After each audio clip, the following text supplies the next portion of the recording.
Bruins tomorrow. It's no secret what experience they have, and they're atop the league right now. What can your group gain by just entering a challenge like that in that building? It is a challenge both physically and psychologically, and they're and it because of that it's an opportunity. It's an opportunity. Obviously, when you play a top team in the league, and in this case, the top team in the league, it's a measuring stick. Where you're at, it's a measuring stick of maybe what progress you've made, possibly since the last time you played them, and where we are in our growth. But I believe our guys are excited for it. Will be excited for it. Unfortunately, when you play the number of games you play and the short intervals in between, you you can't spend a lot of time on Boston because we just played a game last night, and there are obvious things you needed to target today to get the blood flowing from yesterday and get lactic acid moving around from yesterday. So I guess the real big part of it is you need to play your game to your identity where you can and respect the other team. Any time you play, in this case, it's the top team, their strengths when you put a game plan together, and you want to simplify it. So, but we want to see where we're at with our game. Basically, is the short of it. John, after 8 days, what was it like to get your group on the ice for a decent practice? They were tired in the third period. I think we all saw that their legs and just talking to them, their legs felt a little heavy in the third period yesterday, and they looked a little heavy this morning. So even in the middle of practice, it was very nice to have a practice. But in the middle of it, we had 7 drills lined up for practice. 3 of them I swapped out in the middle of practice. We just grabbed the coach and said, "Hey, instead of this drill that's posted, we're flipping to another drill. It's going to go better with where I think our guys are at right now, and creating more flow." So we did that, which is really unique, and I think it was a byproduct of being off 9 days and playing last night. So nice to get that second day as a team under our belt after such a long break. Does any kind of different preparation go into facing teams that have either a line or one dominant scorer? Washington's Ovechkin, Boston's Pasternak, Bergeron, Marchand. Does any different sort of preparation go into the teams that have that? What comes to mind, Joe, when you mention the best lines, top lines on each team in the league, and they're loaded with, salary cap era, so they're high end skill on everybody's top line throughout the league. The good teams and good players hold you accountable for playing the details of the game. So if you move your stick slightly, that's you're compromising good detail. Well, they're going to make the play. So you give a good player time and space, and the more time and space they have, the higher percentage are going to beat you and score. So it's all about reducing time and space, and it's all about that. There's a lot of details involved in that. So again, good teams and good players hold you accountable to the details of the game of hockey, and that's a quest for every team to make habit of good details in the game. And again, a simple example would be a stick on a puck. You have that stick, and as soon as you move it, the good player makes the play right. So just to give you an example of a little detail, but lots of details like that will add up, either positive or negative, and they'll add up faster and quicker with high skill. Vegas set up 2 goals last night, just basically work, dogged effort. I mean, do those goals kind of how he's created them kind of epitomize who he is? I guess. They do, and both he and Oki, we all know in this room, we watch these guys, and you guys watch them every day. They're guys that have battled nagging injuries, and it's nice to see the two of them play fresh. They had a break. You see that probably affected them in a positive way, or influenced how they felt in that game, and they had great jump, both those guys. And you can see, and I'll even flip to we talk about Craig Anderson. You can see how sharp these guys are when you're rested. It just goes to show you, nobody plays rested in the NHL. They're the wear and tear. We can evaluate and get mad at these guys all the time. The wear and tear on these guys is immense. And so you give Oki and Z 9 days off, their body can recover, and you can see what they are fresh, and you can see also that they don't get to play fresh all the time. Nobody does. So yeah, it was nice to see his work ethic get rewarded. He had a great jump, Zemgus did, and I know it meant a lot to him to get that puck to Oki for the hat trick last night. We've talked multiple times about Samuelson here. Tomorrow's his 75th game. I mean, does it feel like when you put him out there, it's a guy you're putting out there who's played 300 or 400 games? I mean, that's less than a full season, and he's already playing the role he's playing, has the contract he has. And I don't put a lot of stock in how many games a guy's played. It matters, but I don't put a lot of stock in it. If you're good, you're good, and he's good, and so is Owen Power. They're good. So it's not a matter of they played. They just know the game of hockey. They know their position. They read situations well. In this case, we're talking about Samuelson. Athletically, he's a man. I mean, I can remember the very first NHL game he played.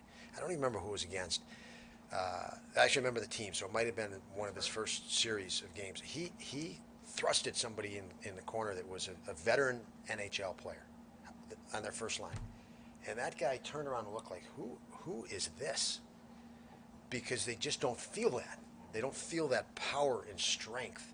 So it's like, wow, I don't feel that. Who is that guy?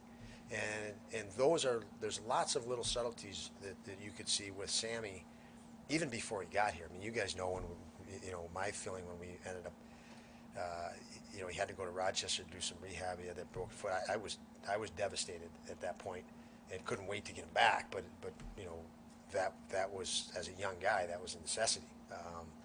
But yeah, I'm not surprised at him one bit. You could see it and tell it from day one that he is far more mature than. We tend to take guys that come in and we say, okay, he's a 20-year-old coming in, so we try to figure out how he's just like every other 20-year-old instead of doing the opposite. And I use Owen as an example. They're not like every other kid their own age. They're far beyond that, and we're seeing that with Samuelson. and when you look at the numbers, I mean, they're just numbers. There's coincidences. There's other injuries. You're 14-4-2 when he plays this year. You're 3-10 when he was out. I mean, there's no way that's any sort of coincidence, right? No, there's no way it's a coincidence. I would say that you'd feel similar losing Dolls. You're losing. The role Sammy plays for us is he can play up to 30 minutes. That's half a hockey game, and that's half a hockey game at an extremely high level against the top line on the other team. And it's usually the top line on the other team that beats you, the top skilled players, and that's why I say he's the antidote. Right. You can put him against the top line, and it pretty much nullifies the top line, which means the rest of the team. Last night, the Thompson line didn't score a goal. We won the game because the other guys scored. So when he offsets the top line, so it could be essentially a 0-0 game, or maybe we're up. And he's a plus player, so we're obviously up. That's the difference. And when you lose a guy that's in your top pair, you have to move everybody up to fill spots they're not necessarily made to do. If you lose your bottom guy, your top spots are filled. You can still play them against the top line. So it's a big impact when you lose your top defenseman off your top pair, especially when you look at top lines in the league that do most of the damage. You've won 6 of your last 7 games on the road. Does your team play different on the road? Is there an explanation for it? Why have you had such good success on the road this year? I guess you could only come up with theories and hunches, and I thought early season at home we played a little nervous, we played a little tight. We've played much better lately at home, much greater calm, and I know on the road we're able to play through the whole season without fear, without hesitation. That's just the psychological component that I know that's for sure. Now whether that's impacted the final result or not to the level you're speaking of, I don't know that, but that's one thing that I have noticed with our group. And as we're getting and again, you mentioned we weren't healthy during the Samuelson injury. We had many other injuries on D, so it wasn't just Samuelson. It was a depleted roster out playing too. And I don't know if we were at home or road on those, so I can't give you a definitive answer on how I feel on it. But I know our psyche is much better as a team as we've moved along through the season. What kind of influence had just the way Zemgus and Kyle play had on Kate? Just that direct Yeah, first of all, credit to Peyton Krebs because he has really committed and recommitted. Never lacked commitment, so I don't want to say recommitted like he lacked it, but committed to finding ways to add to his game. And then you place those two guys on his wings, Okposo and Gergensen, and they play a very direct, straightforward game. And where Krebsy was more, you know, lateral movement and looking for lateral plays, these guys are forcing him to look forward, which is where the net is. So it's really influenced him quite a bit. But a credit to Peyton because he's enjoyed that. He's enjoyed saying, okay, this is a way I haven't looked at the game that's going to add more. You know, his skill in those other areas hasn't gone away. It's going to come back and be way more noticeable now because he's going to have a greater foundation under him. Prior to playing with those two guys, I think he jumped over the boards and said, how do I score a goal? And if you get 15 shifts in a game, you're not going to score 15 goals. So it's really not a good idea to jump over and say, I'm going to try to score a goal right now. You don't read the play that needs to be made. And he's doing that much, much better. He's been very consistent, and we're going to see growth because of that stability. Is Eric Comrie going on the trip? He will not. Yeah, he will not. Have you heard anything on Pilot yet? Have you made it through? Or? 2 o'clock today, so no, did not another hour. He had some nice moments over the past couple months. Just what kind of parting words do you give him in a situation like this? Yeah, it's unfortunately this is the way our business is structured. It's structured through the CBA in the sense of, you know, they're looking out for players' best interests and saying, hey, if we can't keep him here, he has a right to go to any other team in the NHL. So it's good that we have tough decisions, and you know he's filled in very admirably and showed to get better. So you know the message to him is simple: we don't want to lose him, but we sure appreciate him.